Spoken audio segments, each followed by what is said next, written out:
And now, weighing in out of the blue corner, Josh the Punk Thompson. 100% agree. And on the other mic, he weighs in from the red corner, Big John McCarthy. Well, it's a special day because we are together here for the new Weighing In podcast. We are coming to you almost live, but definitely together so we can actually go over the fights that took place on Saturday. A lot of action going on, a lot of news coming up. We got things to go with, but it's really good actually seeing you in person. This way I can actually hit you. Okay, I'm not going to hit you, but I can try. You already tried to hit me. You couldn't do it. You're so slow. Oh, I am slow, though. I am slow. Dude, your smoke is like, whoa. I don't know how good it feels to be in the same room as you. Sometimes, he can hit you. I was like, but, it's Big John. Anyways, look, it's actually kind of nice. It is, and the best part is I get to see your son, Caleb, so he's awesome. If we moved to Tennessee, God, I'd have to see you more often. I would never want to live there, to be honest. Oh, dude, you would love it. I want you to think about how much better your life would actually become. I have a pretty damn good life. Yeah, it would, and it would even get better. I don't know if that's dude. Just living near me, I'd get you into logging, falling out of trees, riding one wheels, getting stung by yellow jackets. Your life would become exciting. You missed out on all the part where I got fucked up. That's the thing. One wheel, yellow jackets, trees, axes, all the stuff that people get really, really hurt. Yeah, that's what makes life fun. I think the word fun is a matter of opinion. Okay, it could be. Okay. Look, if you guys are on our YouTube channel, hit that subscribe button. Also hit the little bell on the bottom right corner. That will notify you when I drop our shows. Also, there's a link down below. Hit that link, and if that link will take you to our Clips channel, also hit the subscribe button there, which is absolutely, you will love our show that we do there called Weight Interjection. It's a fun little show we do specifically for that channel. You guys enjoy. Hit the subscribe button on both our channels, as well as all of our audio platforms. We've got Stitcher, Spotify, SoundCloud, iTunes, all of the stuff. Look, our main ones are Spotify and iTunes. So make sure you hit that subscribe button when you're in your car, stuck in traffic. Now that everyone's getting back to work, make sure you guys do that for us because we appreciate you guys. Thank you so much. And let's talk some fights, John. Let's do it. Let's go with, the UFC was last night. Bellator was last night. Let's go with the UFC since it ended first, which means I had to watch it later. But that's okay. Let me ask you this. Yeah. Did they do that on purpose? Because they wanted to get their show done. Of course. Because we had the better main event. Which is actually Bellator had the better main event. Which is actually smart. And I like Anthony Smith. Anthony Smith is awesome. But the overall, in terms of who had the better main event last night, Bellator did. Yeah. Who had the better main card? Bellator did. Yeah, but but it was still, look, and the fighters from it's the same thing. I had guys, sending me stuff on Instagram showing me they're watching both, which is exactly what I always did. Awesome. And it's like, that's the way to do it, man. Watch everything because you can be watching and all of a sudden this fight is fantastic. This one, maybe not that good or reverse. So, yeah, it's so funny because I see all these Instagram posts and wives they'll usually do a post where it says, husband bought an 80-inch TV and he's like sitting there watching the fights on his phone while his son or daughter is watching cartoons. He's like, this is what you're relegated to. But really, when it comes down to fights, though, I have my phone on, and I'm watching one promotion, and then whichever promotion has the better card, I usually watch it on the bigger TV. But I'm like doing both back and forth. I'm like this kind of, So, but I get what you're saying. Yeah, I think if you are a true MMA fan, you watch all of it, no matter what. Even if you're just a true combat sports fan, you're watching the boxing portion, you're watching the kickboxing portion when Glory's around, you're watching, one over in Asia, you're watching PFL, you're watching Bellator, obviously, and you're watching UFC. So there's a ton of promotions. What are you looking for? Good fights. Good fights. Good That's fights. it. Yeah. I don't care. Yeah, exactly. If it's a good fight, I'm happy. Yep. It's a boring fight, I say, why did I watch that? What would you know about good fights? I mean, I don't know. You were only privy to be like inside the cage when I fought a couple times, so that did you wouldn't know say much. Privy. Privy. Privy? That's a big word for you. That's a privy. Yeah. Jesus. Oh, geez. All right, let's talk about Anthony Smith and Ryan Spann because this fight had a little bit of heat going into it, had a little bit of heat going out of it afterwards. But we talked about the fact that there was a huge difference in experience, and that Anthony Smith had a lot more experience, and that experience could be the factor. I don't know if that was the factor, but the speed and the power of Anthony Smith, Ryan Spann had problems with it the entire time. He got hurt early. He got put on his can. Anthony went after him. Anthony then went after the armbar, which wasn't set up well. Yeah. And so he gets out of it. They get back to their feet. And again, Anthony hurts him on the feet, gets the back, takes his time, works towards the choke. And you could tell that, this is nothing against Ryan Spann, but that choke was on, and he tapped within a second. Yeah. He just didn't have an answer for anything Anthony was doing. I don't know who first said it. I'm going to just give Conor McGregor a little bit of credit. There's levels to this game. Someone said that? Yeah, someone said that. Anyways. But look, the bottom line is there's levels to this game. Whether it was on the feet, on the ground, experience definitely plays a factor in every big-time fight. So when you have a fight like this, as main eventing, something like that, Anthony Smith is someone who he's got a ton of fights. People forget he fought in Strikeforce. Oh my God! Yeah, I did his fight exactly. there. So like he fought in Bellator. He's fought everywhere. He's been everywhere. When people look at his record, honestly, in the beginning part of his career, he was just fighting people that didn't even realize how good they are. And so then he just kept fighting and fighting. He's got all the experience against some of the best people in the sport ever. Yeah. And then obviously he's still learning. You've seen him when he fought Glover, right? Just destroyed Glover in the first round. Yeah. Then but burned what himself happened? Out. Just exactly. Like just learning yourself. Look, we're going to talk a little bit about Alejandra Lara as well, but she went through the same thing in her last fight. Not this fight, the one that just happened, but the one before that, where she's like, look, I fought crazy and it cost me. And well, last night she didn't fight crazy and it cost her still. So she needs to figure it out. And this is a process like where Anthony Smith is somebody who, he fights really well. He's so talented. He's good on the ground. He's got good striking. He's got heavy hands. He's someone that's so well-rounded. But the problem is, though, he's still figuring out who he is as a fighter, even after all of these fights. I agree with you in the fact that it's that sometimes you're in that position where you're just not that capable of doing everything that you can do in the gym inside of the cage once you're actually fighting. Yeah. You can do it in the gym in practice. And you've got that talent. You just never are able to bring it out and show everyone all the talent you have. And at this point, Anthony is. He had good head movement. He sat there. He looked very relaxed when he was throwing. And when you're relaxed and you're throwing, you throw heavy shots. And that's what was happening in this. And again, look at Ryan is obviously a big dude. He is way, Anthony's not a small guy. No. And Ryan was way bigger than Anthony Smith in this. He just, he was taller, he was thicker, bigger legs, everything. But it was that nice, smooth, and relaxed style and the power that Anthony was hitting him with. He couldn't deal with, the angles and the shots that he was getting hit with. And there was a little bit of, words at the end. Anthony kind of stood over him, gave him the whole thing about, hey, now what you going to say and things like that.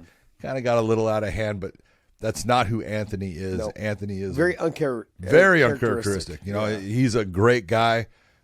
I really don't know Ryan Spann. I'm sure I've heard that he's a good person and stuff. I know, by working out where he's at Fortis, he's surrounded by great guys. So sometimes tempers get the best of people, but it was nice to see them in the end have respect for each other. Yeah, the thing is like you said, Anthony Smith is not that person, which is nice to see. After they got done, they were able to, figure it all out and make sure that it didn't happen. But emotions get the better of fighters majority of the time. People. That. Yeah, people. Yeah, and so it's hard. There's what people don't get, the casual fan at home, is, and there's a lot of them, by the way, is that they don't understand how much emotions go through a fighter during the week of the fight. So anything that's said, that fighter is in their hotel room just watching and reading every interview their opponent is going to have. They'll never admit to it. Yeah, of course. Oh, I don't know anything about him. I don't know. But then things like this happen. You're like, yeah, see, you watched every interview we ever fucking did. We get it. But overall, Anthony Smith is someone he's got great talent. He's proven that over the years. He's trying to get back to that title shot. I think he's working out the kinks in terms of how he fights at a fight pace for him to control his body style, his body tempo, and how he is able to put pressure without exhausting himself. So it was a good performance by him last night and good stuff. Here's the real question. When you look at it, I think Anthony's 33 years of age? Something like that, yeah. But he's had over 50 fights. That's a lot. It's a lot of fights. And, he still is actually, 33.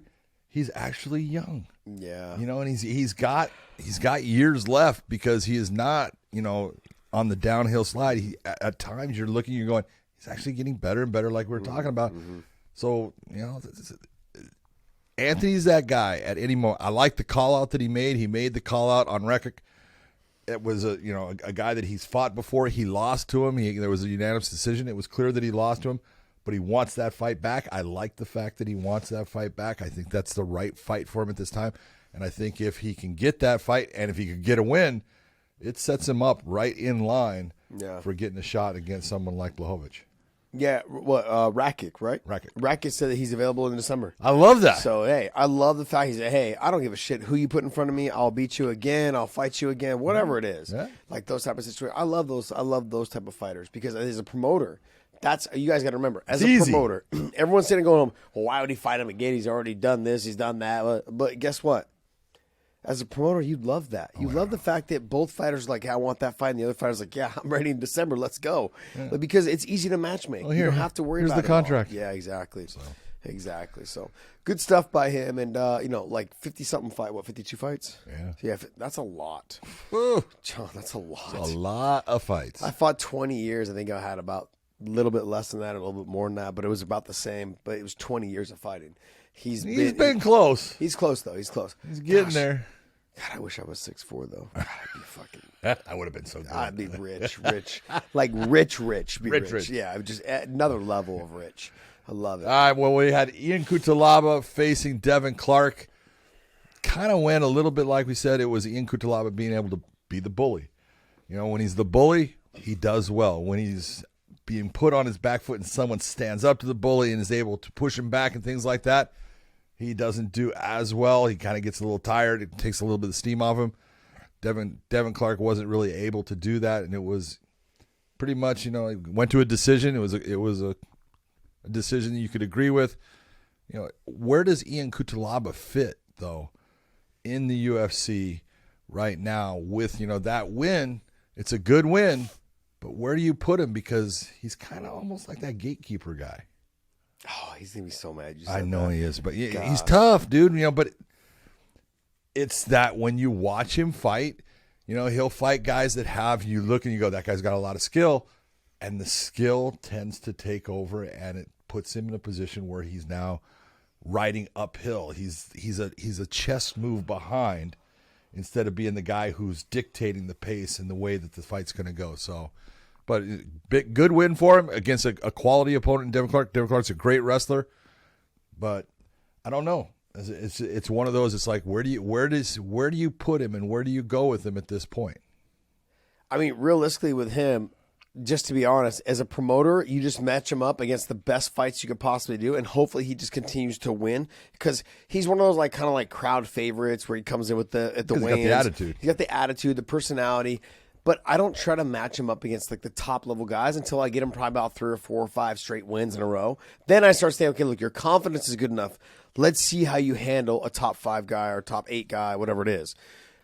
But otherwise, I just basically give him exciting fights. I don't do anything that puts him into a category where he ends up losing to a top 5 guy because then you ruin your market on him, which has happened a little bit already. So when you're having him fight, right? So he's fought, go back, Dave.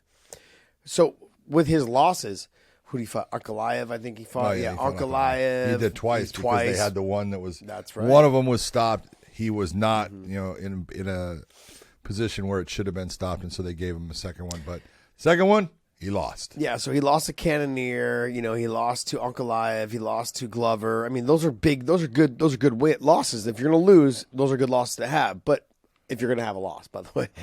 But when it comes down to it, he's having a hard time beating that next level. So let's get him about 4 or 5 wins. Some confidence, because we've talked about this. Confidence is key for everything when it comes to sports in general, but for sure in fighting. So if he can get a win, a couple more wins, start building that confidence. Okay, let's give him somebody who's in the top 12, 13. Let's get you in that bracket, maybe the top 10, top 8, whatever it is. And then start chipping away at that. And then once he gets a win there, maybe 1 or 2 more fights in a not so, and back out of the top 10, whatever it was. Get somebody in there and just see if we can keep building his confidence that way. I agree. As a promoter, he's the kind of guy you want because he comes to fight. He's fun. He comes to fight. There's no he's a straight ahead. I'm gonna go and try to kill this guy. Yeah. Fighter. And so as a promoter, you'll love this kind of guy, but you got to be careful with him because every time you're putting him against that next level guy, he tends to lose. And that's why I'm saying, kind of the gatekeeper. If you can't beat him, you're not one of those top level guys. Yeah. If you can beat him, you are one of those top level guys. Yeah, that's true. True. What else was next? Arman, man, he hit poor Christos with a shot that was solid. It was a left hook that just put Christos down. He was not able to recover, and then he took some big shots after that, man. Herb let him take some damage in that one. He got toasted. So you're saying it's a bad stoppage? No, it wasn't a bad stoppage. He was trying to give him everything that he could. That's another way of saying bad stoppage. That was bad stoppage. It was, Herb was trying to give him the chance because he's in a position that he can try to stand up, and it just shot after shot starts happening, and you see him just starting to wilt down, and he made the stop off it. But it was a great win by a guy that we both know, good wrestling, strong guy. Had a great fight actually against Islam. Makhachev. He's putting himself in a position to be one of those top guys. So he's getting up into that upper rank. That's not an easy place to be. So he's good. Podcast Dave, all I heard from John's mouth was Herb Dean fucked up on the stoppage. That's all I heard. That's it. That's all I heard. Podcast Dave, that's all I heard. Not a bad stoppage at all. It was a horrible stoppage. Not a bad one, a horrible one. Herb Dean, if you're listening to this, he just called you out. That's it. No. There you go. That will now be on the thing as other ones that's going to be a promo clip. That's going to headline our show. Big John McCarthy calls out Herb Dean's bad stoppage. Oh, man. Look, how do you say his last name? It's Saryukin. Yeah. Saryukin. Yeah, Saryukin. Look, he's talented. He's good. When I watched him fight Islam, and I know Islam was actually going through either he had a staph infection or he was sick that week, but regardless, when I talked to Islam goes, he was good. He was better than I thought he was going to be. He was good, even though I wasn't feeling well. But he did a lot of things that I wasn't expecting him to do, and he gave him a ton of credit. He thought he was a phenomenal fighter. But it really just comes down to, he's good. He's talented. Everyone, it's so funny because everyone's like, oh, he barely beat Saryukin. He's not even ranked or wasn't ranked at the time. He barely got through him. I'm like, you guys got to understand. There's things that fighters deal with throughout the week that never comes out, period. Yeah. And the ones that do come out, oh, well, he's just making excuses, Well, even when they win, people don't care. They don't want to hear it. After the fight, I won, but you're just making excuses.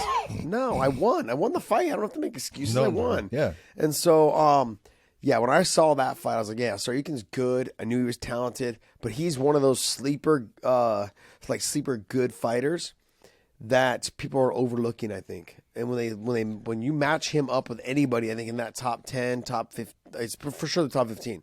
But I think that top 10, that top 8, I think he's going to fare pretty well. I'm telling you, the guy he beat in Christos Gallegos, he came up in the Southern California area, and I reffed him a ton in smaller shows. And then he got to the UFC, and then he left, and he went other places. Then they brought him back, and he has consistently become a better and better fighter.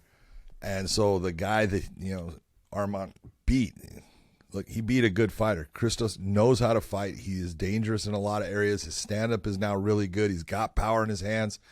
His ground game is good. He just got beat by a better fighter. Yeah. Hey, it happens. Yeah. Back to the drawing board. That's what we got to do. Nathan Manis, the man with the crazy tattoo of Bruce Lee's on the side. First time I saw that, it was before the fight, so I was like, well, obviously that's a tattoo, but, man, that really looks real. Yeah. It looks like the claw mark, man. It really does matter when you have a good artist. It does? It does. Yeah. I don't know.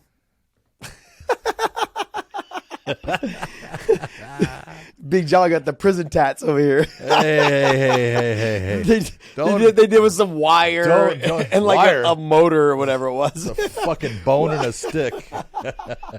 You just dated yourself. Oh, yeah.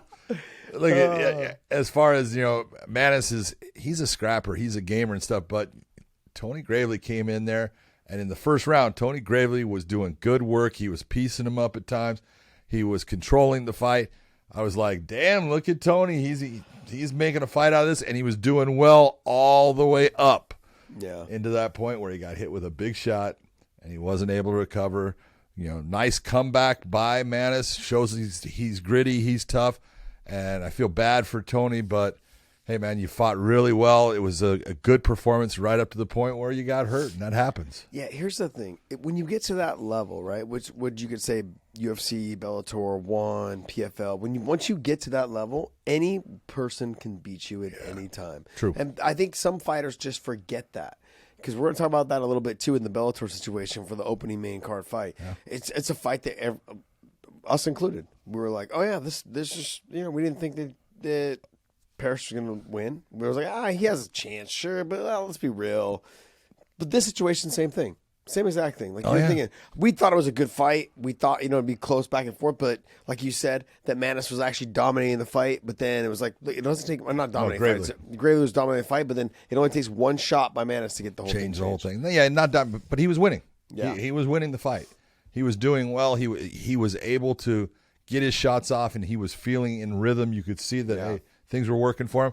Things weren't quite working that cleanly for Manis, and he was pressing at times. Boom, one big shot, the whole thing changes, finishes the fight. Nice win, Yeah, see, Podcast Dave, this applies to real fighters, not you. So when you and I are around each other, it doesn't apply to you. Okay, so Joaquin Buckley and Arroyo. Oh, man, I'll tell you what, sometimes I don't get Antonio Arroyo because it was like output-wise.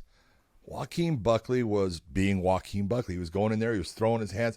He was getting hit at times when Antonio Arroyo, I guess it's not Arroyo, it's Arroyo, but when he would throw with power, and he actually, you could see that it was affecting Buckley, but the output just was minimal compared to what Buckley's was. So I'm looking at the rounds as the rounds are going by, and Buckley is he's out voluming, similar to what happened, when you're looking at the Yoel Romero versus freaking Phil Davis fight that happened. You're getting out volume. You're not having enough output. If you don't throw, if you don't try to do something offensive, you can't win this round. Yeah.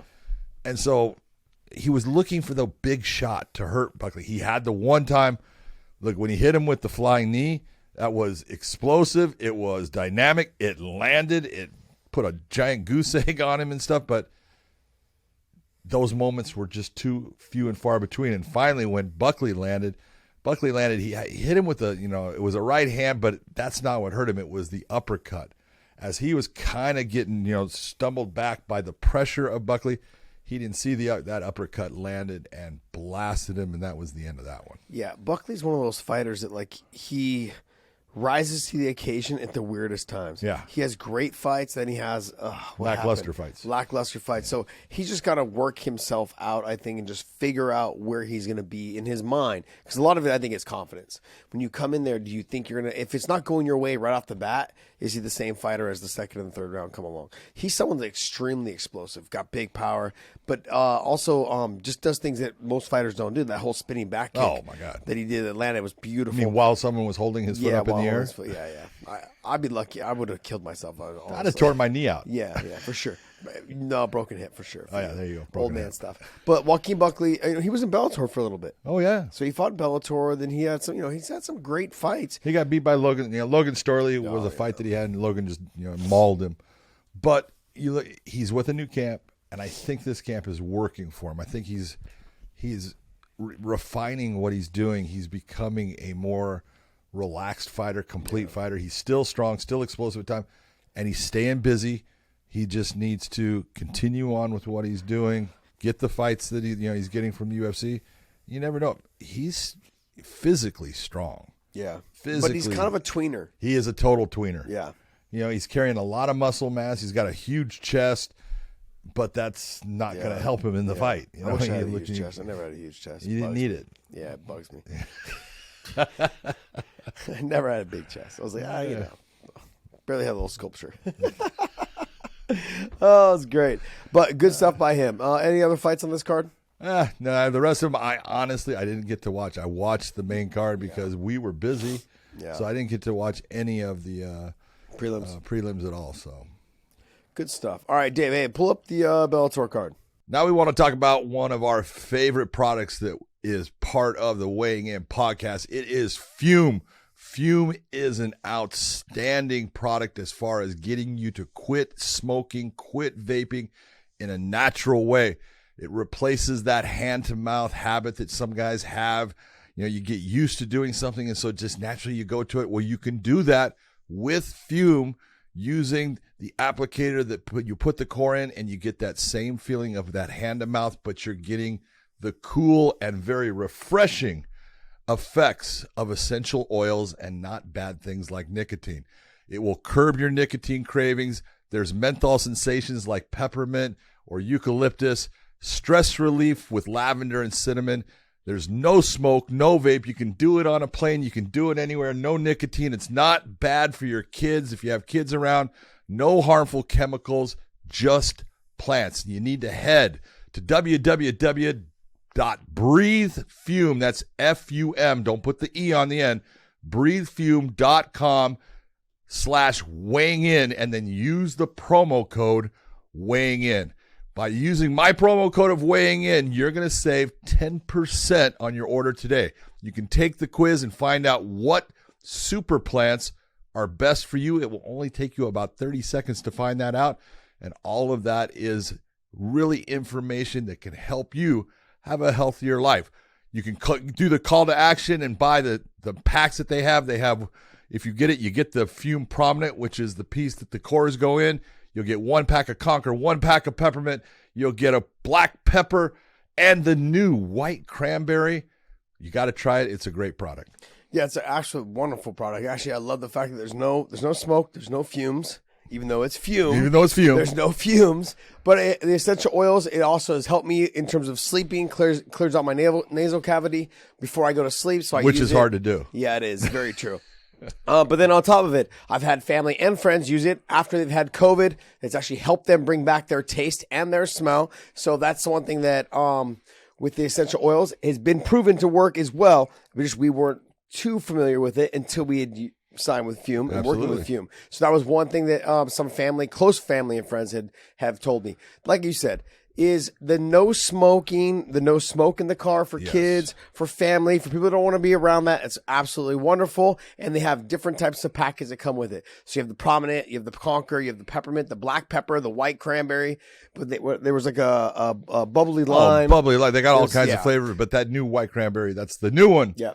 That everyone seems to really like. All right. Well, hey, go to breathefume.com, F-U-M, not F-U-M-E. So breathefume.com. Use the promo code weighing in. Get all those little packets with your first initial purchase or not purchase, but your first initial. And let us know what you think. Yeah, let us know. Hit us up in the comments. Tell us.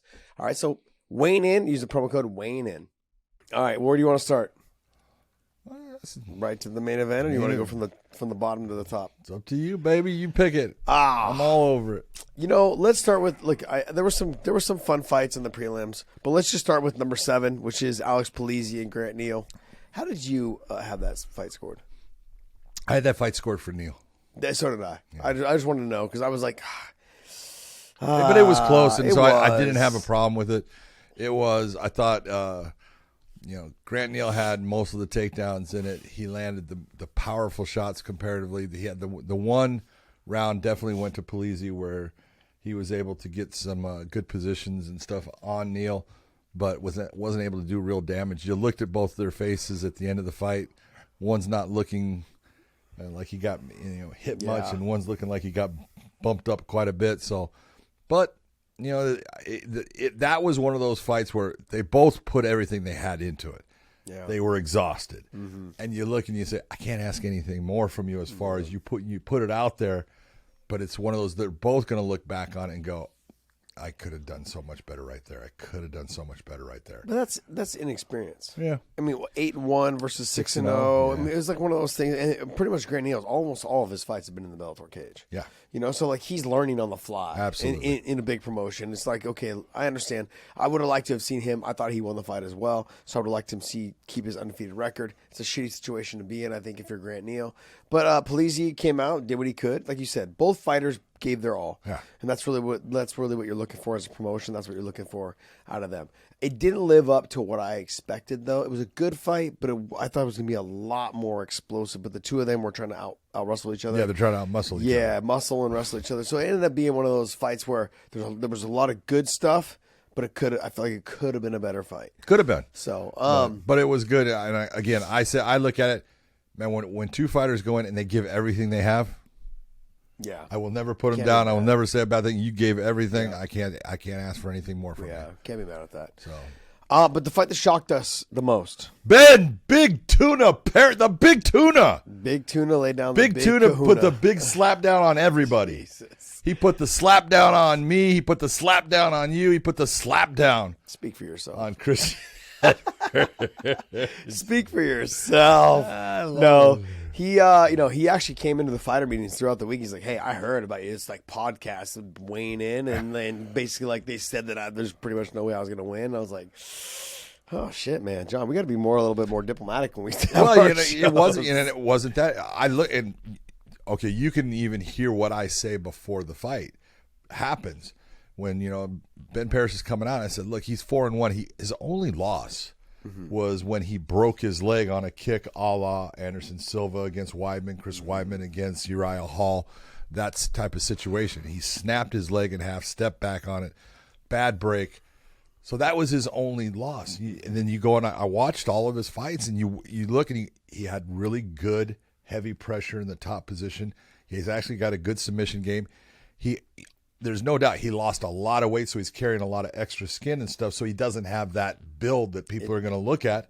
The look. It's the look. It's the look. It is absolutely the look. But you look, you go, but he can fight, man. I'm telling you, this guy can fight. But when you're looking at him and who his quality of opponents were compared to Christian Edwards and what Christian Edwards has been able to accomplish, you're going, yeah, he can fight, but I just don't see him getting the win overall as far as if they both fight their best fights.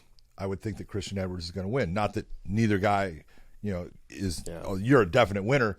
But if you're going to say going in, you've got to look and say, okay, both guys are going to give their best.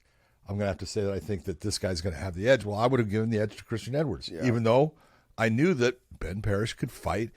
I never saw him have the power that he hit. That was a beautiful left hand that he hit Christian with. It was when Christian switched stance too, and it was a beautifully timed. Man, this is what you're looking to do. You're given the opportunity because, let's be honest, Ben came in and the fight was called off because Christian Edwards had a situation with his heart based upon it's a weight cut, and they're taking his heart rate, same as like Muhammad Ali back in frickin' when he was going to fight Sonny. Listen, they're taking his heart rate at the weigh-in and stuff. What are you doing? Yeah. He just lost weight. You don't do that, but you do the medical later on so you can get some fluids back in it. But so they canceled the fight because Christian Edwards was considered medically unfit. Then they reschedule that fight. Ben Parrish is getting ready. Christian Edwards is getting ready, and Ben comes and he's got COVID. He put it out there so I can say it. He gets COVID, fights off. And so this was the third time. And he said, he goes, I've never been so prepared for someone. Yeah. I know exactly what he does. Yeah. And you know what? He proved he was right. That combination that he threw, it kind of reminded me a little bit of that Rock Cold Bisbing because it came right over the glove, boom, right on the chin. Absolutely, very similar. Yeah. And well, look, when we did the interviews, and Ben goes, and he's like, I'm faster than him, and this and that. I was like, I don't know if you're faster than him. Yeah. And when he walked out, you and I talked, I was like, yeah, he believes that he's faster. But then when I started seeing the exchanges, Christian was longer, didn't get his hands back. So it was like, you can be faster throwing the punch. Yeah, but you got to get it back too. But you got to get it back to protect your chin. So getting it there and getting it back they have to go together. Yeah. And it wasn't there. And Parrish hit him with a clean shot, jumped on him. Once he jumped on him and landed the big shot, right after he hit the ground, it was okay. He put him out. Yeah, he was done. Christian didn't realize he went out, but he went out. Yeah. There's no doubt about it. And just like I was talking about, when you're in Ben Parrish's position, this is your opportunity, man. Yeah. This is your chance. And so what are you going to do with that opportunity? What are you going to do with the chance? You're going to do what the Big Tuna did. And, hey, man, hats off to you. That was fantastic. It was awesome. I even loved what you said in the interview. You were great. I can't wait to watch you again. What am I going to say? Like, what can I say? He was yelling to me as we're doing the rest of the car. Hey. Like doing the whole, like, look at me. And I was like, yeah. So I actually yelled back. I was like, hey, I won't ever second guess you again, buddy. Good stuff. Nice work. Good fight by him, though. He can't, like you said, 6 months, 6-7 months, almost a year of preparing for him. He's ready to go. Because you figured with the broken leg, and that was another factor, is he hadn't fought in a long time. Yeah. He proved Dominic Cruz right. There is no such thing as ring rust. That's true. Next fight. Which one did you, if you're taking a look, I'm going to say that was, I was shocked that there was actually booze at times during this fight.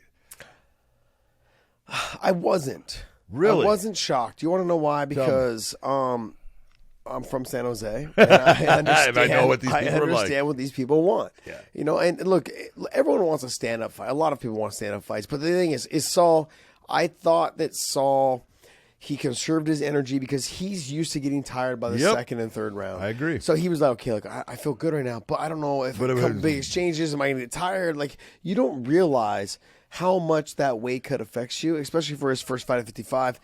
He looked huge first. That was one. Two is you could tell the strength paid off. Like it translated. There was a huge difference. Yeah, huge strength difference. So Georgie was just muscle. He was out muscled for a lot of. Georgie had great technique. He stopped a lot of things with but eventually it was that strength that wore him down. Yeah, couldn't stop it. He had the one, the flying knee. That one that got him. It hurt him, and he kind of touched him with the second one, but it didn't land as clean. But he had that moment. But that really was the only moment in the fight where he was the guy that was in control, doing the damage. Yeah. Sal quickly kind of turned it around again, and once he got a hold of him, he ragdolled him. Ragdolled him through a lot of that fight. Saul brought this up as well, though. At 45, his chin was a little suspect also. But at 55, he's like, no, I feel good. Yeah. My chin takes more shots in training, and my chin takes more. It should be able to take more shots in the fight. And so when he took that knee, that would have put him probably on. Oh yeah. He would put him on stilts. It would put him on his ass. Yeah, so he's one of those guys, like, he gets clipped a little bit at 45, and he's all of a sudden doing the stanky leg. But last night he got hit with that flying knee. Took a step back. Okay, come on, let's go. Yeah, and then he actually smiled. Yeah, because he got hit with. Okay. So you can deal with it. That gives you a lot of confidence knowing that, okay, look, I can take a shot now. Because if you look at guys like T.J. Dillashaw, right, when he cut down to 25, look, T.J.'s chin wasn't the same at 25 as it was at 35. Well, I don't care who you. And we talked about it last night as far as weight cuts. This whole weight cutting thing has got to change. Guys have got to figure it out. That it affects your ability to not only perform offensively, it absolutely affects your ability in how much you can take. Yeah. Defensively, you get hit, you will get hurt by shots that you could have walked through before. When you take all of that water out of your system, you crush your system down. Think about this, John. What sport? I don't give a shit what it is. Soccer, cross-country skiing, football, any of them. What sport takes their athlete and depletes them to the point of almost putting them in the hospital before they compete? Wrestling. That's it. Next, though. That's exactly it. It's crazy. Yeah, no, I understand what you're saying. I get it. I understand exactly what you're saying.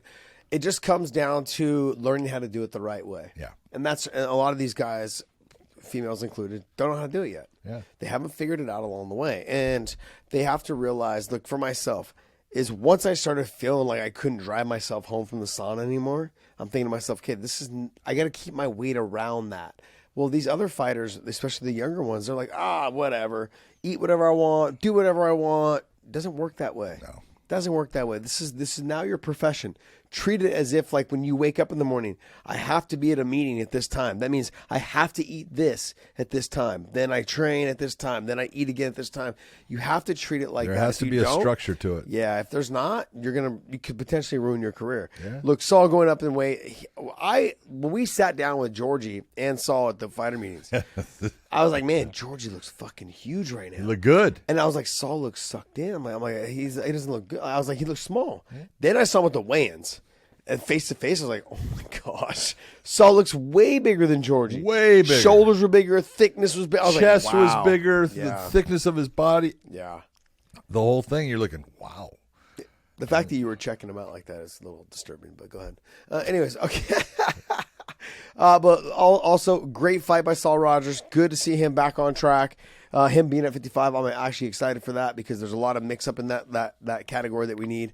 Because it really comes down to, and you won't ever hear me say this a whole lot, but the 155-pound weight class in Bellator, it was lacking some top-level fighters. No doubt. You know, and so you've had Patrick, you've got Peter Quilley, you've got, some of the fighters that are there. But you didn't have, it wasn't very deep. Now it's all going up. Georgie being there. And now you're adding a little bit. Shabley Usman. going in. Shabley's there. Yeah. I was on a Shabley, and then Usman's there. You've got now a mixture of good fighters that it makes for fun fights. Yep. And now I'm starting to get okay, now it's piquing my interest. Yeah. Before it was always featherweights, 170, bantamweights. Bantamweights right now is fucking insane. I'm foaming at the mouth to watch. If that tournament never does come about, I can't wait to watch that tournament. Deanna Bennett versus Alejandro Lara. Well, now you're talking about both guys and women need to learn how to cut weight properly and do things the right way. Because you got to bring this up when you're going to talk about this fight, because Alejandro Lara made weight at 125.2, and Deanna Bennett, for the second time in Bellator, missed weight, and she missed it by a bunch. Yeah, but first time she missed it by more. More, yeah. Oh, but she's getting closer. Oh, so she got two pounds closer? She's getting closer. Hey, it's the I one, guess by next fight she'll only be say, about 2 pounds over. It's the one. It's the one thing that you got to put out there and say, look, you had a fantastic performance, but you also had an advantage. A big advantage. A big advantage, and it's just you. This is something that cannot happen. I used to tell fighters all the time, look, you've got 3 responsibilities. It's simple. As a professional fighter, you got 3 responsibilities. First one, be on time, because every time that you are late, you're making everybody else here wait. They all feel as shitty as you. They all freaking don't want to be there. So don't be the guy that everyone looks at and goes, you're a fucking asshole. Yeah. Okay? So be on time. Next thing, make weight. If you sign a contract for that fight, you are saying, I will be there and I will be there at that weight. I am saying that to the promoter. I'm saying that to the commission. And I'm saying that to my opponent, because that's what we have both agreed as a weight for us to fight at. So make weight. That's being a professional. The last thing I would say is you have a responsibility to give it your all. Fight hard. I'm not even going to tell you have to train, even though you should, but just go out there and fight hard. Give it everything you have. That's your 3 responsibilities as a fighter. It's pretty simple. And if you're missing one of those, we got a problem. And she's missing it. You know what kills me, right, is this. Bellator is okay with doing contracted weights and catch weights. That's why I don't get. If you know that you're struggling, you're going to always kind of struggle to make the weight at 125, just say 130. Yeah. Because Coker does it all the time. If it's not for a title, he don't give a shit. Because it doesn't matter if it's not for a Doesn't title. matter. I don't care what promotion is. It does not matter what the fighters weigh, as long as they weigh the same. Yeah. Who cares? Okay, so you're both sitting in a sauna. You're both trying to make 155, because right now you're both 170 pounds. Yeah. What are you going to do when you make weight? Get back to 170. Okay, so why are we killing ourselves in the sauna to get there when we're both there already? Yep. It's crazy. And, this is where you look and I say it's an advantage when you don't go through that same struggle as your opponent. It can be an advantage fight, because out of those 3 things, Deanna Bennett was on time for everything, and she fought her ass off. She gave everything she had. She met those 2 requirements. She just didn't meet the one of you got to make weight. Yeah.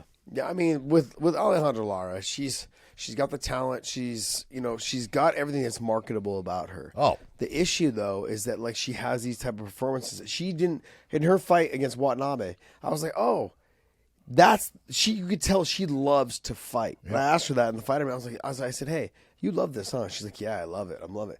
But the thing is, though, is that when she fought a careless fight against Watanabe, but she dominated the first round. Then she started slowing down the second, third round. She lost completely. Second round was kind of a little bit back and forth, but I had her still losing the second round. Yeah. But in this fight, she just tried to fight composed, controlled, and it worked against her. Yeah, it did. When you love to fight, just keep doing it the way you do it, and but make little tweaks here and there. With the situation with Watanabe, she got to top position, or she got to dominant positions, and she kept trying to do more. No. Slow it down then. Okay, when you're in a dominant position, slow it down. And then when you're not in a dominant position, that's when you explode, get out, do those type of things. She hasn't quite figured that out. And a lot of her fights have been in the Bellator cage. And so she's learning on the fly like Christian Edwards is. And so Grant Neal, same thing. They're learning on the fly in the cage, in a big promotion, with underneath the bright lights. It's a lot more pressure to put on a young, talented fighter like that. But the biggest thing is with Deanna Bennett, she's got to make weight. If she doesn't make weight the next time, I mean, the last fight she was off by 6 pounds or 6.5. This fight she was off by 4.5. She needs to make weight the next fight. If she doesn't make weight, like, she literally is not a flyweight then. No, she's a bantamweight. She's a bantamweight. Yeah. So if you don't make weight, you can't say you fight in that weight class because you're not in that weight class. You're not in that weight class. Yeah. As soon as you go above that number, you're in the opposite weight class. Doesn't mean that you're not at the limit for it. You're in that weight class. Yeah. But you got to give it up for Deanna as far as, let's be honest, she fought a beautiful fight. She proved that, you know what, she can be on her feet. She can do good work. She used a jab really well. And she had a wonderful story about, you know, the significance of what this fight meant to her being at the SAP Center, because that was the place when she was a young girl. Her dad used to work as a San Jose police officer, used to actually be there for your fights. That's how old you are. Yes, I am. Okay? I wasn't there at that time. I wasn't in the sport at that time. I was too young. But, you know, he would come home and talk to her about those fights and stuff, and it was the place that she, you know, she felt was special between her and her dad passed away. And so it was a big moment for her, and it's a great thing. And I loved what she said in her post-fight interview and how happy she was. And, you know, this is the kind of fight that can set you off in the right direction for your career. Just, damn it, Deanna, make weight. Yeah. No, I agree. But Neiman Gracie looked good. Javier Cordero has done a great job with him. And I said when we were talking about the fight afterwards, I said, look, he is somebody who has the talent, the ability. I think he's the best Gracie that's ever fought in terms of skill level. All well-rounded. I'm not saying he's the best jiu-jitsu Gracie. I'm going to get killed for making that statement. Why? Because people are going to go, oh, and they're going to talk about Hickson and things like that. Look, I'm telling you right now, if Hickson and Neiman were in a jiu-jitsu match, at their peak, it wouldn't be close. Hickson would mop the floor with them. But Hickson never had good stand-up. Okay? And as an MMA fighter, he didn't have real good wrestling either. Yeah. Okay? And I love him, but if you're going to take a look at the Gracie, you know, let's look at Renzo. Renzo was a fighter. Yeah. Okay, Renzo would fight anybody, anywhere. I love him for it.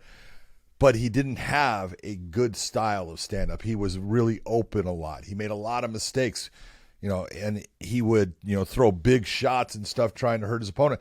But he wasn't a fluid technical striker. He was great when the fight hit the ground. On the feet, he was bouncing in and out and okay, but just not that technically good compared to Neiman. Neiman now is technically good. He technically understands distance. He understands how to throw something the right way, moving his hips in the right position so power becomes part of the shot. He understands about not crushing space when all of a sudden he's got an advantage. Yeah. All these things are the things that you look at and you go, dude, you're doing this right. Yeah. Some of the best boxers in the world, they rock someone and they get over anxious and they crush. smother themselves. Yeah. They, like you said, crush the space. Then their hard shots don't land. Everything is loopy. He did a great job of hitting the combination or landing the shot and then backing away to create space so he could go ahead and touch you more. Most fighters would have jumped in, smothered, probably would have shot on a takedown. He did. Yeah. If you think about it, he hit that. I want you to think about it. He hit that uppercut. It landed so good. First, it was the elbow, which was a beautiful elbow that he threw. Yeah. But then he lands that uppercut, and he goes blip into a takedown. He starts to drop levels and goes into him, and it's like a light bulb goes off, and his head is like, what am I doing? And he backs off and then starts coming after him and keeping that space. And you go, ooh, look at you, man. Yeah. You know, and those are the moments you're looking saying, different fighter, man. You're thinking you don't need that takedown right now. You've got him hurt. You can finish this fight right now on the feet in this fashion. That's what he did. Where does he go from here? I thought his call-outs are the best. I thought they're exactly the right ones. I thought everything that he said when he said, "Look, I want the Jason Jackson fight back." Yeah. I don't think I lost that fight. It was a weird fight, and we both agree strange. it was strange. And I think that's a fight that I should be able to get back. I want Jason Jackson again. Not saying that I don't believe that Jason Jackson is a good fighter. I know he is, but that's a fight I want back. I want MVP. You look style-wise, of course he wants MVP because he's looking saying, man, look, I can be comfortable on my feet, but if I get you to the ground, guess what? This fight's going to be mine. So I can understand that. And then the last one he calls out is the champ, and you got to call it, especially if you're in his position. Yeah. You're in the top 5. If you are not asking, if you're not begging, if you're not saying, this is the fight I want Yaroslav Amosov, he's the champ, you're crazy. Why are you here? Yeah, I think what you do as a fighter, right, is you stylistically pick the fights that you think you match up well with. And I think with Yaroslav Amosov, I think he matches up very well with him. One of the toughest matchups as far as styles and the abilities for Amosov to actually compete against. Yeah. But I want to go back, though. There was a fight when it was Rory and Neiman. Rory was able to take him down, control the top position, do those type of things. Yaroslav Amosov, to me, is another level of that. So if he needs to really work on his bottom game and not just getting up, but also his attacks in the transition of the takedown to the attacks with the submissions. Because sure, stylistically, I think it does make for a fun fight in my mind. But when I actually play it out, though, in terms of seeing the fight, I agree. It's a really hard fight for Neiman Gracie. Absolutely. Yeah. Look, Amosov, people can sit there and say what they want. There's a reason why he got the best record in MMA. Yeah. It's not because he's fought scrubs. It's because he's that good. Yeah, he is. You talk to the guys that train with him. Talk to the people that are the coaches at ATT where he now trains. They all tell you, dude, he's good. That dude is just a fucking monster. Yep. He's that guy. But you look at the guys that he trains with, right? They're all undefeated. And they're all 185s. Yeah, they're all 185. They're all weight class above. They're like, he's good. He's good all the way around. And so, it just makes for a fun fight. I think Neiman and him would be a great fight, but he's got to get back up to the title shot. Yeah. That's the biggest problem. So, Phil Davis and Yoel Romero. All right, well, summer is over and fall is here now. The temperature is dropping down. That means that pumpkin spice lattes and a fresh set of balls are what you need. Our friends at Manscaped are always looking out for you when it comes to keeping yourself fresh below that belt line. Their new Manscaped Performance Package 4.0 is here, and it has something for everyone. Look, let's do the talking points right now about Manscaped. Let's do it. Their 4th-generation performance package is an all-in-one deal that provides you with the new lawnmower. I need that lawnmower, by the way. 4.0, because I got to clean that down there, down below, that below the belt. I don't want to know what you're doing. A trimmer with cutting-edge advanced skin-safe technology that allows for a smooth groom and no cuts. No cuts is important. The weed whacker that I like to call, that I like to buy, the one that I'm using. For all you out there with the rogue hair coming out of your ears, Big John, because you are older. You get to fucking 70 years old, trust me. It grows out of the nose and the ears. It grows out of your eyeballs. Stops. And nostrils. See, you like the nostril area there. The Crop Preserver, a premium ball deodorant, leaving your balls smooth and perfect. And the Crop Reviver Toner, which is applied last after you shave your balls safely with the no cut, no trim type situation. What do you think, John? I think you have been putting this stuff on your balls probably way too much. Yes, I have. But if you want to get your hands on the Manscaped Performance Package 4.0, go to manscaped.com right now. Use the promo code weighing in for 20% off plus free shipping. You don't have to pay the UPS, FedEx, any of that. They will send it to you for free. Make your balls a priority this fall. Choose Manscaped, and I promise you, your balls will thank you, and they will dance in place. He said it. Manscaped.com. Use the promo code WayneIn for 20% off and free shipping. Manscaped.com. Use the promo code WayneIn with 20% off and free shipping. Okay, let's go off of the one thing here. Mm-hmm. I do believe, and I was gonna say it in the fighter meeting, and I thought, stupid, don't say it, because I was, we were talking to Yoel, and I'm like, I was going to say, what does it feel like now that you're going to be doing a 3-round fight instead of a 5-round fight? And I didn't do it because it's like, it doesn't matter. He knows. Mm-hmm. I do believe, is it his fault? Yes, but it's his people. It's his coach's fault. It's his manager's fault. I do believe that Yoel thought that was a 5-round fight because it's just ingrained in him that he's a main event and he's been with the UFC. And if you're a main event in the UFC, be it a title fight or not, it is a 5-round fight. He was shocked when the fight was over. He was shocked. He was like, what do you he's going 2 more rounds. It's like, oh no. And so now, do I think that would have changed anything? I'm not saying it would have. Yeah. I thought Phil actually performed really well, did the things that we, would like to see him do, especially in the 3rd round. And we talked about, and this is where I tried to put it out there that, if you're going to look at credentials, there's no one that matches up credentials-wise with Yoel in the wrestling department as far as in the light heavyweight division. No one does. But there's a difference between international freestyle wrestling and what is done there and Division I collegiate folk style wrestling, as far as you get used to the takedown game in the international. It's all about the takedown and it's all about the turn. That's really what we're looking at. You don't get into a lot of the different things. You'll get into some top rides a little bit, but they really stall out and they stand them back up. That's not what happens with what Phil was used to. And the one thing that we've seen out of Phil is he is very good in the top position. He is a heavy ride. He's got super heavy hips. He knows where to put his body. He knows where to grab to hold someone down. And he allowed at times, he didn't fight when Yoel was getting to his feet. He let it happen and just put his hands in the right place to boop, I'm going to take you back down again. And this is where George St. Pierre never wrestled a day in his life as far as competition in high school or in junior high or YMCA like we started out.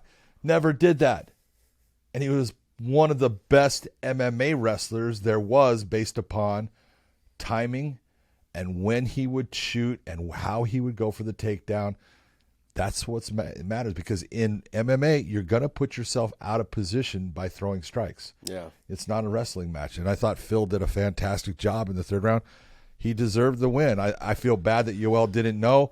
Again, I put that more on his people than him, but he should have known. How it's right there in the contract. It's telling you what it is. You're signing it. But I do believe that he thought it was a 5-round fight. Yeah, but still, regardless, you need to make sure your output is there, and he's had trouble with his output for the longest time. Well, and that's what we, when we talked, we were saying at 205 and with 3 rounds, I'm hoping that his first round, because he's notorious for being slow in the first round and giving it away. But Phil is a guy that many times we say gives away the first round. He almost gave it away though this time too. Absolutely. They both did by what? Non-activity. They're very, very low volume as far as what they were putting out. But again, Yoel created the situation where he actually had less, output than his opponent. And you look and you go, what is wrong? In the 3rd round, he started coming after him. He started pressing, and that actually gave Phil the opportunity to get the takedown. But that's the Yoel Romero that you want to see, man. He's still, when he explodes, fast. Holy shit! At 44, I mean, you look and you go, God damn, he's fast. Almost as good as you at 70. Yeah. Thank you very much. I'm glad you noticed. Yes. But I'm serious. When he exploded at times, it's like, God damn, he's fast. Well, look, we've said this for the longest time. We actually rode Phil at the fighter meeting this week. I'm like, hey, we did. You just wrestle. I mean, Phil, I got right in him, and I was like, hey, this is the issue. If you wrestle, and I'm not saying you have to get every takedown. No. I'm just saying you're so talented, whether it's the submissions, whether it's the stand-up, whether it's your kicks, your punching, your boxing, whatever it is. But if you add the wrestling and make people think about it, everything else can open up. Yeah, because then they have to, they know that, oh my God, he's thinking about it, so I have to deal with it. Mm-hmm. It was funny. How many times have we had Phil Davis in there, and the first time I say, tell me you're going to wrestle. Yes. And over and over, and he goes, yes, John, I'm going to wrestle. Yeah, and he doesn't do it. Yeah. The funny part in this one was He actually listened to you. He got to the point. He goes, Josh, you want to come down? He goes, why don't you come move to San Diego? You can be my coach. You know? No thanks, man. No thanks. But fighters are prima donnas. I don't want to do that shit. He's not, man. He's a good He's guy. a good guy. He is such guy. a good person. And I love what he said about his family at the end. Yeah. You know, bringing his mom and stuff in there. And, you know, God bless Miss Davis. I hope you're healthy and doing well. But I thought he had that's the kind of performance you want to see out of Phil. Yeah. Slow in the beginning. He still needs. He's got the Benson Henderson effect. Yeah. That first round being slow, just kind of giving it away. You can't do that. He won this one, but it was only because his opponent gave even less. Yeah. He needs to figure it out. Like, I think once he figures out and he just starts building the confidence on his wrestling, I think he'll be a different fighter. Yeah. You know, he's one of those guys. Like when I watched him shoot his first takedown, it was almost like he didn't understand. I'm on the legs. What the fuck? It threw him off that he was able to get that deep. And then he stopped for a second. Yeah, he stopped and Yoel just whoomp. Yeah, Yoel just threw him off. Yeah. But then his second shot, his third shot, there was all just confidence, like, I can get in. Oh, yeah. Holy shit, he's still here. Yeah. And when that happened, it was like, okay, takedown city. Yeah, but overall, good performance by him. Yoel, look, maybe you believe the whole 3-round thing, whatever, 5-round thing. Sure, shocked, whatever it was. I do. I kind of believe it a little bit, but no, come on. I don't believe it. No, I don't believe Yeah. it.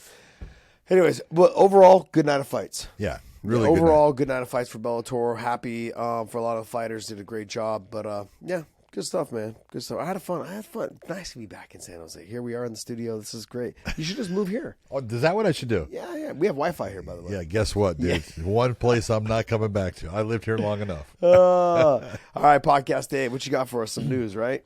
All right, first, we're actually going to get into weighing in on the odds for Volkanovski versus Brian Ortega.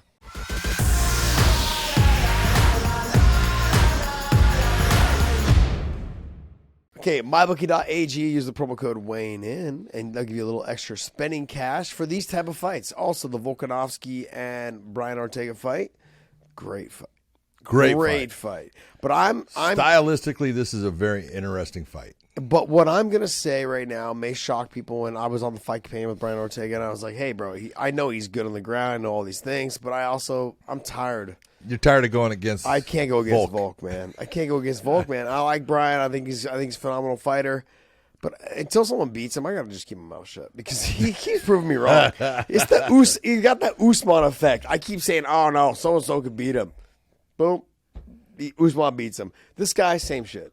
Same shit. He's good. He's talented. He's got great cardio. He's got good wrestling. He's built like a brick shit house. He's just dog dirty tough. Yeah, he's dog dirty tough. I mean, and he's got no neck to submit, you know? So when it comes down to it. Yes, he does. He does, but we're going to see. Look, Brian's tall, long, lanky, all the things that you need to be a top level, tall, long, lanky. Is that what you said? Yeah, have I said that before? Have you? I think, yeah. So tall, long, lanky, but his jiu-jitsu game is phenomenal, but he's fallen in love with his stand-up. Yeah. Okay. He's gotten away from the submissions a little bit. Doesn't mean he's still not good. He's great in the submission game. But I think if he's going to get this win, he's going to have to get to the ground. And I think Volk may put it there because he doesn't want to deal with the reach and and the one thing with Brian's got a good chin. He's a dog. There's no quitting him. We saw that with the Max fight, and he's got power in his hands. He's getting better every single time he fights on the feet.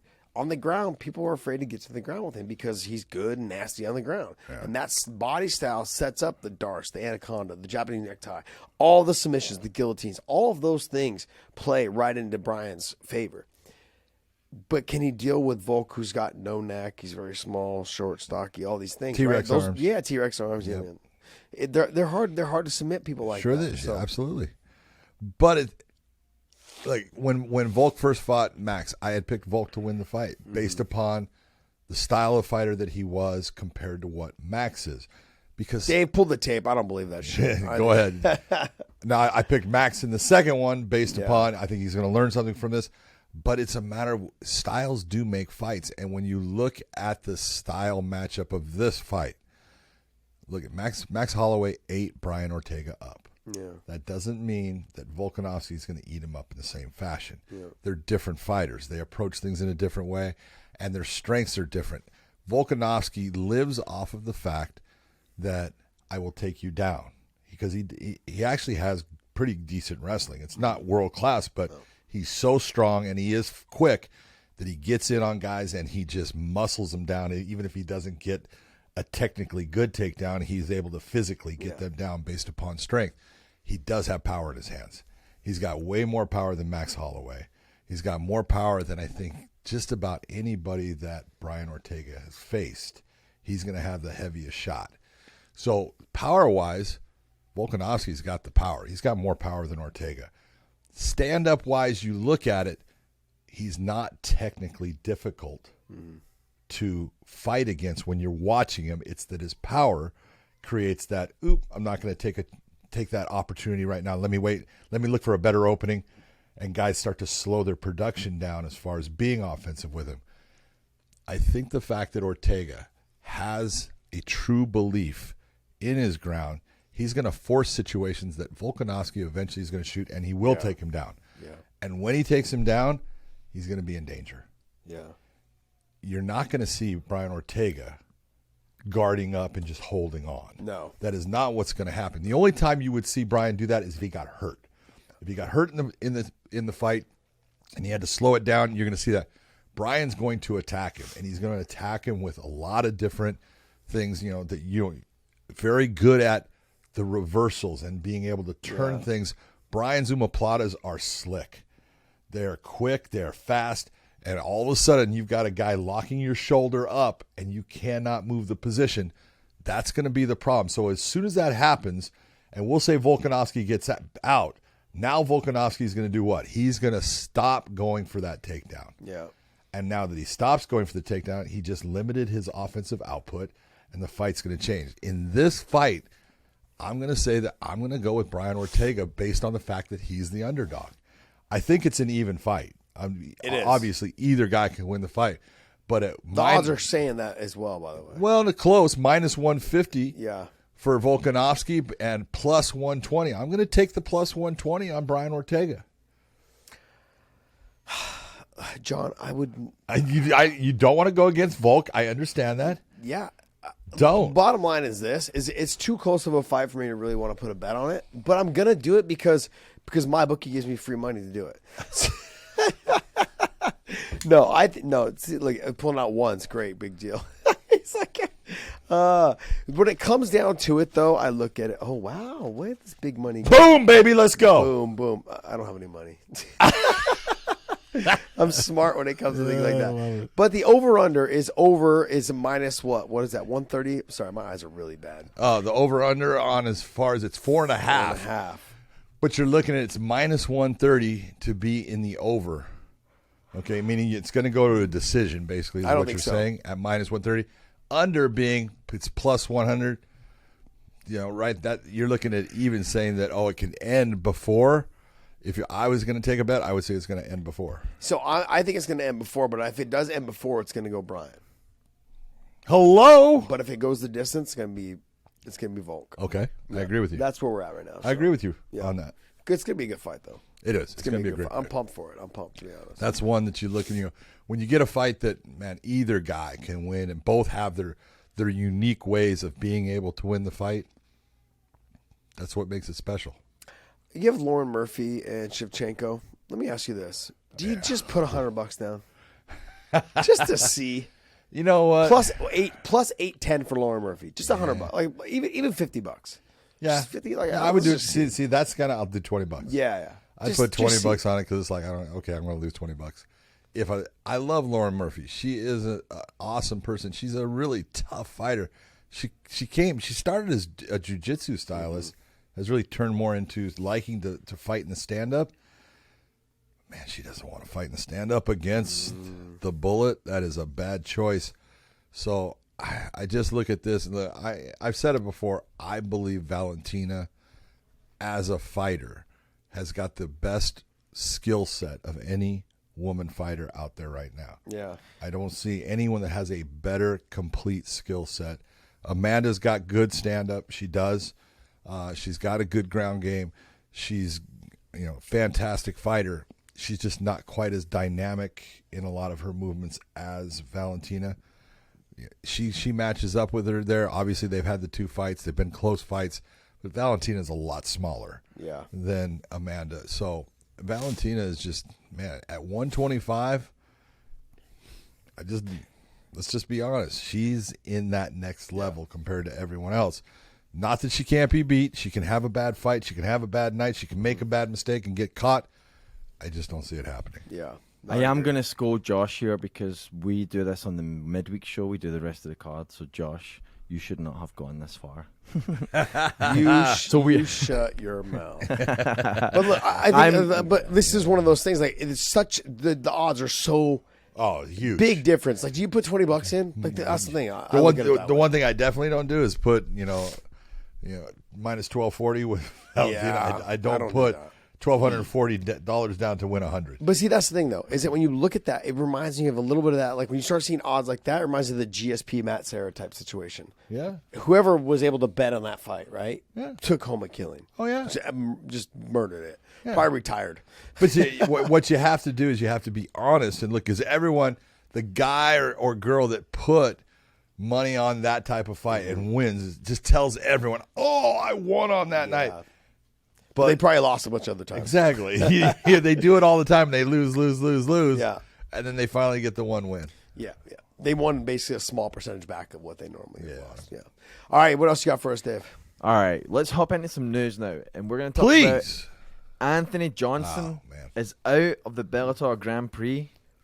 All right, everyone. Hey, we're going to talk about one of my favorite sponsors, MyBookie.ag, and you use the promo code WayneIn. Also, NFL is back in action, and so is winning season with MyBookie.ag and with the promo code WayneIn. That's the only way that you win is by using the promo code WayneIn. So MyBookie.ag, use the promo code WayneIn.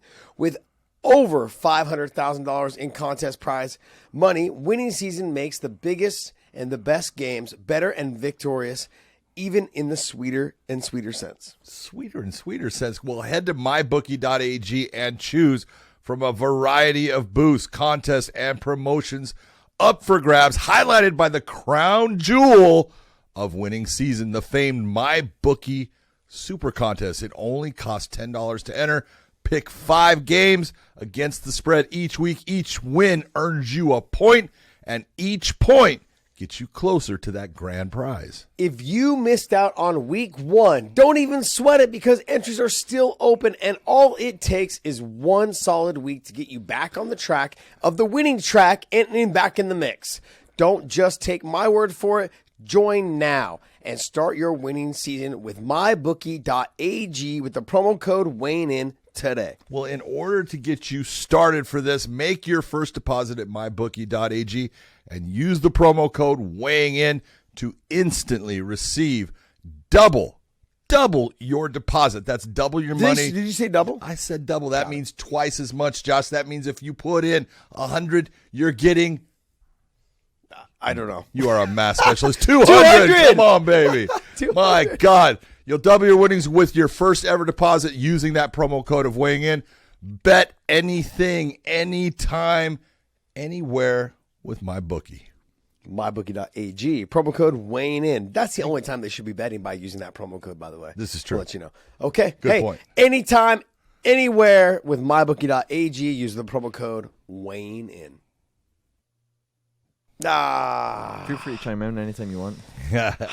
Look, I said it on the broadcast last night. AJ is one of my closest friends. After the first day he went into the hospital, he had hit me up, sent me a text, sent me pictures, all this other stuff. Obviously, for weeks now, I've been holding on to this news and just didn't want to say anything. But it's his personal life, its own. He's going through a lot of stuff right now. It's very serious, but as long as he's healthy and he is able to, I don't care if he ever fights again. I want him to be healthy. That's it. That's right. I want to make sure that he lives. But when we're having this conversation, that's how serious this is. Like he said, I'm not afraid of a lot of things. He's like, but this is one of the first times in my life I've been afraid. And it's important. People need to understand that. This is important, that his health is important, not just to him, but to a lot of people that are fans of his and his friends, his family, all of those things. And he's a good person, and it was disturbing for me to have these conversations with him. It was upsetting to me to go through some of the emotions. I as I was saying things last night, I realized I like started to tear up, and I was like, "Okay, get me off air." Like this situation where I was like, I wanted to get off because it hits home, man. Yeah, it does. It hits home because he's younger than me, and I'm thinking to myself, these type of things should not be happening to someone who's young, healthy, just an athlete. You wouldn't think, and it just, so as long as he's coming around, and it seems like he is, and I've talked to him recently, he is fighting, but it's a lot for me to deal with. First off, the main thing that needs to be said, this fighting means nothing in this. No. Okay, and this was not done by something that had to do with fighting. This is Anthony's own personal thing, and we're not going to put out anything as far as what he's going through. But his life is in a position where everything can change for him, all the way to the point where he could lose his life. And this is incredibly serious, and I feel really bad for Anthony. He's a great guy. Health is everything. Yeah. And I say it all the time. Look at one of the most valuable things is time.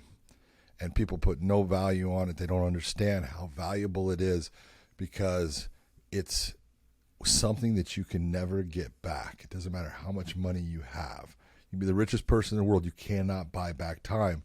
And so time right now is so important as far as Anthony and just getting himself better, taking all the time he needs to get himself healthy. If he never comes back to fighting again, and his last fight was his first fight in Bellator, so what? Doesn't matter. This is the Bellator light, heavyweight Grand Prix. So what? Yeah. So you're not going to fight for the title against Nemkov. So what? Get yourself healthy. Take care of you. Be in that position where you are good. And if the fighting comes back, great. If it doesn't, so what? You've done everything that you needed to do in this sport. And I only wish you the best, brother. I'm sorry that you're having problems. Yeah, he's made a lot of money throughout his career. So sure. Financially, he's doing okay. That's not the issue. It's just making sure that he's healthy. Yeah. That's really what it comes down to. Dave, what else you got? Next story, Anderson Silva versus Floyd Mayweather is the fight to make, according to his coach, Luis Doria. I'm sorry. Wait, why? What is it with the big guys picking out small guys? I'm getting to the point, and it's not Anderson. This is his coach, so it's I don't blame Anderson at all. But this is the Jake Paul route. Yeah. This is, let me be a 215-pound guy, call out the 170. Well, let's be honest. Anderson is a 200 and walk around 210-pound guy, and he's calling out a guy walking around at 150 pounds. Yeah, come on, and it's not Anderson doing it; it's his coach doing it. Okay. Because his coach wants the money. I want to make my percentage. Well, you saw what Logan made with his thing and stuff. And that's one that I don't think you would see Floyd take. No, absolutely not. Floyd would sit there and go, no. He has, first off, too much size and too much skill combined against my size. That's not something that Floyd's going to do. I don't often agree with Dana White. The fight to make is Jake Paul and Anderson Silva. And if you don't want to make the Jake Paul Anderson Silva fight, then I don't really want to hear it. I don't want to hear it. Jake Paul should be fighting Anderson Silva. Finally, somebody in his weight class. Someone who has someone of his age. Someone in his weight class though. Yeah, at least, and he's not even in his weight class. But Anderson's probably a little bit bigger. He's taller. Yeah, he's taller. I think he's probably weighs a little bit more. No. Jake is the smaller of Logan. Logan's the bigger guy. Jake walks around 215. Are you sure? Yeah. Okay. I thought Logan walked around 215. I thought Jake was 195. Logan walks around 225. Okay. You're right. He is bigger. Yeah. Well, look, that's as a coach, he just wants to get paid. So I'm not going to pay any attention to that. But and Floyd's not going to take that fight. We saw how Floyd looked against Logan. And it's over. Yeah, it's over. And that's good. I think he needs to walk away and leave it alone. And it actually that taught Floyd of size is a bitch. I can't deal with a big heavy guy. Not now that I'm getting older. Yeah. Next. All right. Joe Benavidez retires from MMA. Congratulations to Joe. Joe has had an unbelievable career. He never got to the pinnacle that he wanted to achieve in becoming that UFC champion, but everything that he did in his career. He was always very successful. He put on exciting fights. He had some great moments. He did fight for the title multiple times. He was not able to attain that. But you take a look at what he accomplished in his career. You can't ask for having a much better career. He had a fantastic run for a while. He beat the very best guys there was. He beat like Henry Cejudo. He lost to DJ, in a close fight. He got knocked out by DJ in another one. But, there's nothing left for him to prove. No. He's probably not going to be able to fight for the title ever again. No. And if that title's not there, what's the point? No, I agree. I think it was a good time for him to check out. And he's someone that he understood the situation. He's like, look, if I can't be champion, I'm out of here. Yeah. And I agree. Look, I want to just simply say, Joe, you had a great career. I love watching you fight, and obviously I'm sad to see you go. But I'm happy to see you go. I'm also happy to see you go. Yeah. So, another person that retired was Carlos Condit. Another situation where he still had. I feel like Carlos still had a lot left in the tank, but very smart to retire because he was also another guy. He could have fought more, but I don't think he was going to be champion. So what is he doing it for? Yeah. The money? Like, sure, I get it, but when you have someone like himself, right? He was the interim champion. He had fought, he fought GS. He's fought everybody. He's fought GSP. He fought GSP for the title. He fought Robbie Lawler for the title. Yeah, so he's been there, done that. Like, when you get to that level, you're just kind of like, okay, what am I still doing if I'm not going to be champion? Why? But he still had those other fights, the Matt Brown fight. He had fights like that still left in the tank. But money wasn't as important to him, I think. Not that money was important to Joe either. But it just comes down to, like, they realize it's not me anymore. And they stepped away. I'm going to say that I used to say that, everyone talks about MMA guys and, they're so mean. No, they're not. Yeah. Most of it is an act. But, are they, good at what they do? Yes. Are they effective at hurting other people? Yes. Carlos Condit was one of those guys, though. When he was young, he was mean. Yeah, he was that guy. He was Josh Barnett was another one that I would say, look, he's got a mean streak in him. When he's fighting, he wants to really hurt you. And Carlos came up. No one really knew who he was until he fought in Hawaii, and he fought. I want to say Icon. They had a tournament. In fact, I think Anderson Silva was part of the whole thing there. Frank Trigg, I think. Was it Icon? I thought that was Rumble on the Rock. Was that Rumble? It might have been Rumble on the Rock. Might have been Rumble on the Rock. Yeah. So I definitely could be wrong as far as the name, but they had the tournament. Yeah, Jake Shields, Anderson Silva, Yushin Okami, Carlos Condit. Yeah, and that was where Frank Trigg in it. I believe he was. I think he was. Yeah, and that was where I saw him and I went, dude, that kid can fight. Yeah. That kid's good. And then he came to the WEC, and that's when I first refereed him, and I went, oh, shit, this dude's mean. He enjoys this. Yes, he likes dishing out punishment. Yep. He had a whole different mindset than a lot of guys, and he was good. He was good everywhere. He had a very awkward stand-up style as far as the way he would throw things, but he would land. He was effective, and his ground game was way better than people gave him credit for. Oh, his ground game was phenomenal. Yeah, he was good. The only guy I ever saw dominate him on the ground was Damian Maia.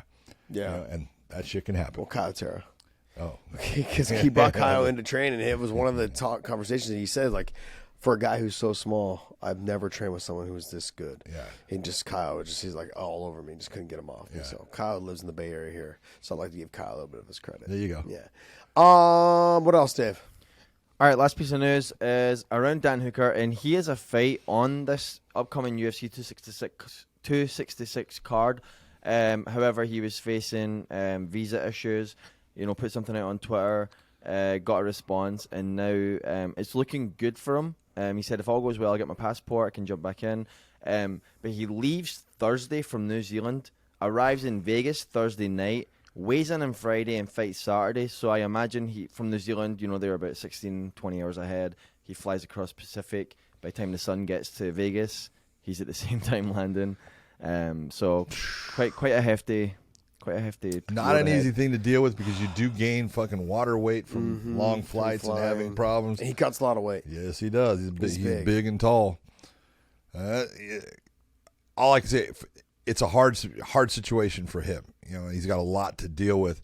It's not an easy situation for his opponent either. Hey, am I fighting? Am I not? Yeah, exactly. And then the UFC themselves, are they going to have someone on standby if he doesn't make it on the visa. Yeah.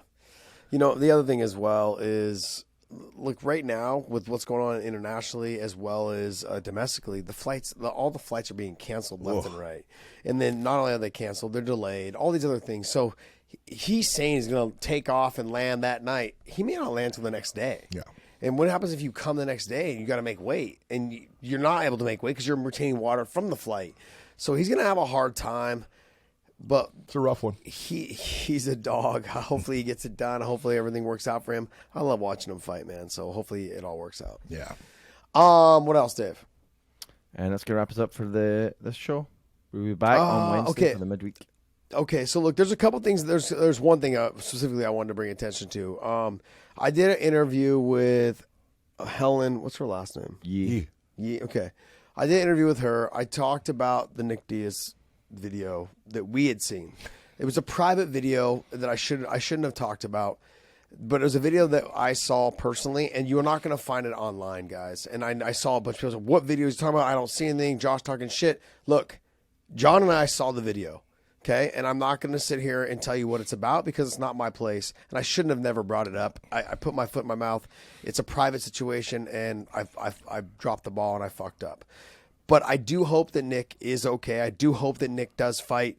I can't timestamp. We can't timestamp the video. No idea. Yeah, but he was training with someone who's a southpaw, and that's why I thought it was for this fight. Yeah. And I'm gonna leave it at that. There's no video footage out there. It's a private video, and I put my foot in my mouth, and I'm not gonna go any further than that. I fucked up. I shouldn't have, and I'm not trying to be other reporters that like to drop shit. Okay, and do things, and I'm gonna put. Like I said, I fucked up. I should have never have said it. And I do hope that he does fight. I can't wait to watch him fight. I'm a huge fan of him. I want nothing but the best for him. And when I talk about him and Lawler, like that's one of the very first fights in my life that I was pumped and amped to watch when they fought the first time. And I'm the same way now for this fight. So I do hope to see them fight next week. Oh, me too. I just hope that both guys go in. Yep. They're both healthy going in and have, may the best man win. Yep. It's been a long time since Nick has fought. Yeah. But I don't think it's going to make a difference with him. I think he's just going to come back. He's that guy. He's going to come back and be the Nick Diaz that we all, remember or have seen before. And Robbie, it's a good thing for Robbie Lawler because I think Robbie had lost the passion of actually fighting and getting ready for a fight. It was gone. He was doing it because, he could make money at it. I think this fight actually got him excited. Yeah, it did. He did an interview talking about how he's like, if I can't get up for this, this is the one fight that I've always wanted to get back. Yep. He's like, Nick is the fighter that brings the most out of me. He's like, and this is the fight that he wanted to get back. Yeah. So it makes sense. Perfect sense. Like should be a great matchup. Should be a great matchup. So. All right, go to ProWrestlingTees.com/weighing-in. Use the promo code. And still, look, by the way, we were at the Bellator fights last night. People were yelling across the arena, and still. Yeah, baby! It was awesome. You guys were awesome. I want to thank you guys all for coming out to the Bellator fights here in San Jose, in my hometown. But yelling that, and still, weighing in, weighing in. Forgot I needed to say something. All right, go ahead. Well, look. What you got? Our boss, Scott Coker, during weigh-ins, wore an old-time weighing-in shirt that I had no idea he was going to wear it. Yeah. You didn't know he was going to wear it. And so I took a picture of him at the weigh-ins between Phil Davis and Yoel Romero. And, I put it out there saying, all this stuff is like, don't worry about, these guys. Look at the shirt that the boss man's wearing. And I had one person who came back and said something about, a lot of people came back saying, that's awesome, all stuff. Well, that's why you guys can never be objective. It's like, hey, I don't want to be objective, you dumbass. Okay? I am a homer. I admit it. And the fact that my boss is wearing my podcast shirt up on stage, thank you very much, Scott Coker. I love you. Yeah. Here's the other thing, though, is I want everyone to understand is that I've had conversations with Scott several times, is all we do, honestly, is we just speak what's on our mind. Yeah. I am not a media source, okay? What I am is I am the Jimmy Kimmel. I am late night entertainment. Late night entertainment. That's what we are. With a touch of Sports Center because I do give you true facts. Yeah, and I I'm not trying to be CNN, Fox News. Yeah. I'm not trying to be the news media source. I'm not trying to be those networks. Yeah, I'm not trying to be the guy breaking something. I don't care. I'm trying to be Jay Leno for you guys' entertainment. That's what I'm trying to be. What's the other? Bill Cosby. Not Bill Cosby. What? Not that guy. I don't want to be. No, what was the guy? Jimmy Fallon? No, way back in the day. Stop, Josh. You've Oh, already Johnny buried Carson. yourself.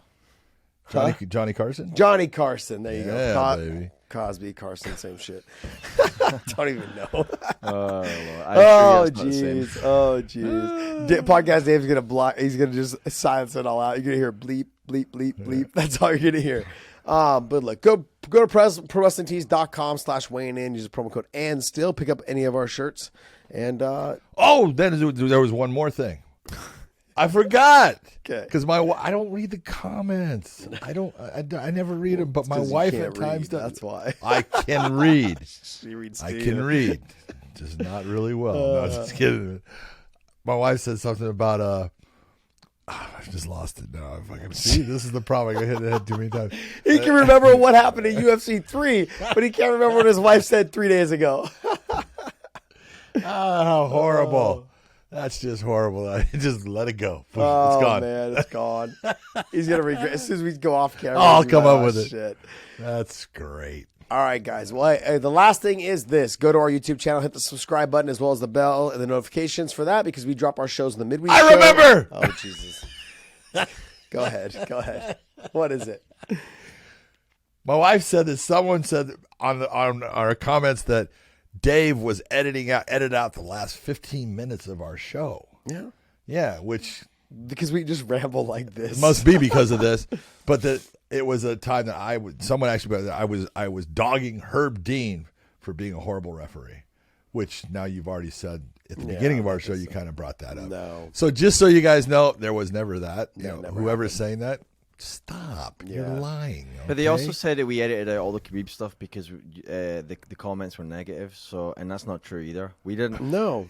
Look here. we don't edit out hardly anything. The only Yeah. time we edit something out is when we say something really that we screw up the word.